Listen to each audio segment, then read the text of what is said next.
साथियों, आप सभी का मैं पुनः एक बार हार्दिक स्वागत करता हूं। साथियों, मैं हूं संजय सिंह यादव। साथियों, आज की जो वीडियो में हम लोग डिस्कस करने वाले हैं वो पर्यावरण के 20 बहुत ही महत्वपूर्ण क्वेश्चन के ऊपर हम लोग इस वीडियो में बात करेंगे, जो आपका परीक्षा में निश्चित रूप से यहाँ से क्वेश्चन आपके बनते हैं। साथियों, ज़्यादा देर न करते हुए सीधा हम लोग अपने टॉपिक की तरफ चलते हैं। तो यहाँ पर जो पहला क्वेश्चन लिया गया है वो कुछ इस प्रकार से है कि पौधे किस प्रकार जल का अवशोषण करते हैं, यानी वो किस जल का अवशोषण करते हैं। गुरुत्वीय जल, कोश केशिका जल, आर्द्रता जल और क्रिस्टलीय जल। तो दरअसल पौधे जो होते हैं वो केशिका जल का अवशोषण करते हैं, आपको अच्छे से पता होना चाहिए।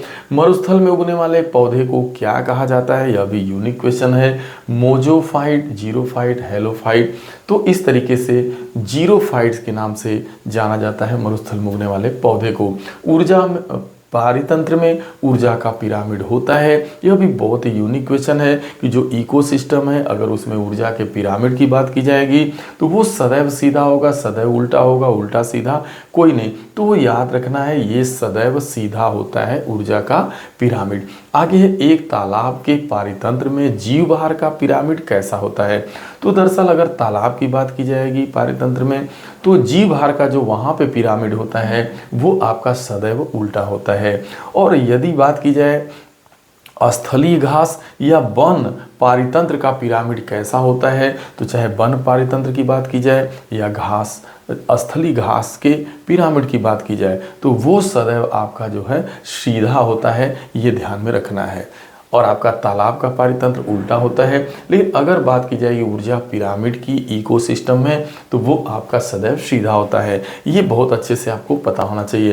देखिए, खाद्य जाल में ऊर्जा का प्रवाह, चाहे खाद्य जाल की बात की जाए चाहे खाद्य श्रृंखला की बात की जाए, ऊर्जा का प्रवाह जो होता है वो सदैव कहता है एक दिशी, दो दिशी, चतुर्दिशी, त्रिदिशी। तो दरअसल ऊर्जा का प्रवाह सदैव एक दिशी होता है, ये आपको अच्छे से पता होना चाहिए। लवणी मृदा में उगने वाले पादप को क्या कहा जाता है, यानी जो ऐसी मिट्टी जो लवणी होती है उसमें उगने वाले पौधे को क्या कहा जाता है, तो उसे हेलोफाइट्स के नाम से जाना जाता है। ये भी बहुत बार दोहराया गया क्वेश्चन है।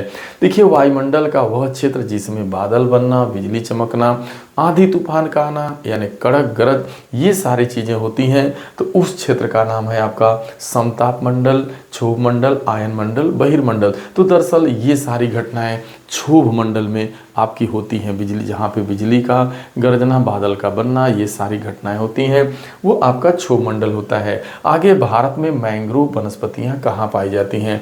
देखिए, मैंग्रोव वनस्पतियों का सीधा सा संबंध है कि ऐसी वनस्पतियाँ जो दलदल स्थान पे पाई जाती हैं। तो जो भारत में मैंग्रोव वनस्पतियाँ जो होती हैं वो कहाँ पाई जाती हैं, कह रहा है मालाबार तट, सुंदर वन डेल्टा, कच्छ का रण और तटीय क्षेत्र उड़ीसा।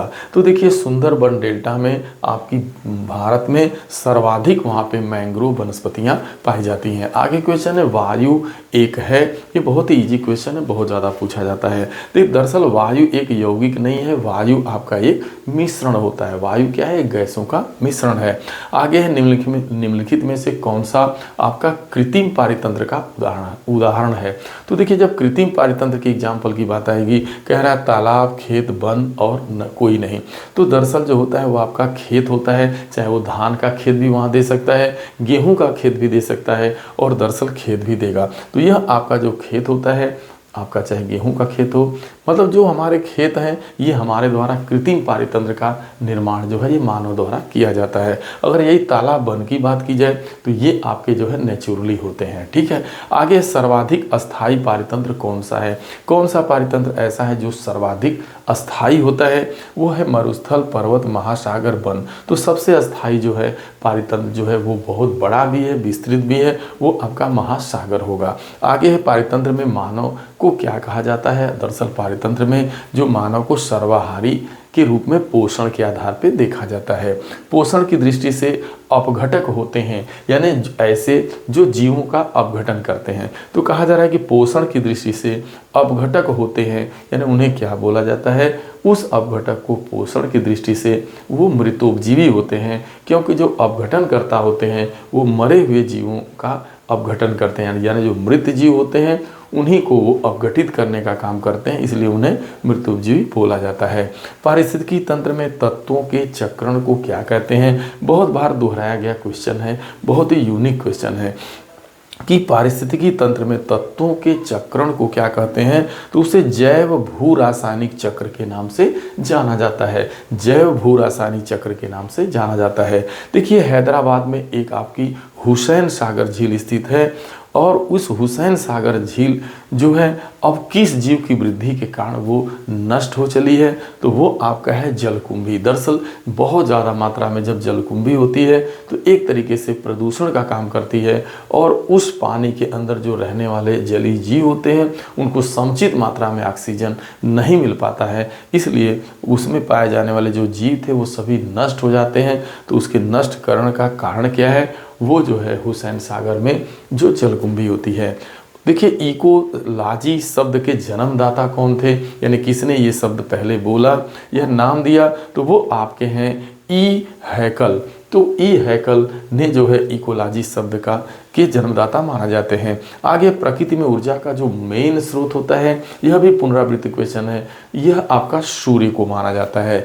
देखिए नाइट्रोजन का यौगीकरण करने वाले जीवाणु का क्या नाम है, तो उसे कहा जाता है एजेटोबैक्टर के नाम से जाना जाता है। देखिए भारतीय वन प्रबंधन संस्थान कहाँ पर स्थित है, तो वो आपका भोपाल में स्थित है। आगे वन महोत्सव सप्ताह जो होता है वो कब मनाया जाता है, वो कितने दिनों का होता है, तो दरअसल जो वन महोत्सव सप्ताह होता है वो आपका प्रत्येक वर्ष 1 जुलाई से लेके 7 जुलाई के बीच में मनाया जाता है, यानी 1 जुलाई से लेके 7 जुलाई तक चलता है आपका भारत में वन महोत्सव सप्ताह, यानी इसे वन सप्ताह के नाम से जाना जाता है। 1 जुलाई से 7 जुलाई का जो 7 दिन का ये समय होता है। दरअसल साथियों यहाँ पर जो भी क्वेश्चन थे बहुत बार दोहराए गए हैं, काफ़ी यूनिक है। साथियों यदि ये वीडियो आपको अच्छा लगा हो तो इसे अपने लोगों के बीच जरूर शेयर करिएगा। यदि आप चैनल पर नए हैं तो साथियों चैनल को सब्सक्राइब कर लीजिएगा ताकि आपको इस तरीके की वीडियो मिलती रहे। और साथियों मिलते हैं अगले वीडियो में, तब तक के लिए आप सभी को ढेर सारी शुभकामनाएं। Thank you so much.